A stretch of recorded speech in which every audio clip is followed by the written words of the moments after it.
Постојано расте бројот на заболени од дијабетес. Од 120.000 пациенти, 40.000 примаат инсулинска терапија. Во моментов најмалиот пациент е 2-годишно бебе од Велес, кај кој пред 4 месеци откриена болеста, а веќе има 11 деца кои се на инсулин, велат од Сдруженијето Лилипоп од Велес. Тие се соочуваат со потешкоти и отпор кај дел од семејствата, особено оние каде болеста ја имаат најмладите. Велат неопходна била психолошка поддршка зашто некои не сакале да прифатат дека се зависни од инсулин и дека мора редовно да се мери шеќерот во крвта.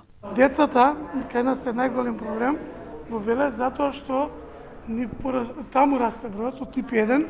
Најмалото дете ни е 2 години, диагностицирано пред 4 месеци, а пред 3 месеци е дете од 11 години, кое што семејството има сериозен проблем да го прифати дијабетесот. Лекарите велат дека секојдневно биле соочени не само со пациенти со дијабетес, туку и со голем број компликации на срцето, бубрезите, оштетување на видот кој ги носи болеста. Дијабетесот често се нарекува и дивок-убиец.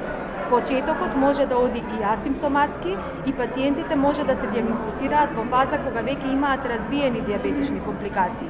Од Министерството за здравство вела дека е распишан тендер за обезбедување на годишно количество на инсулин и воведување 3 нови типови.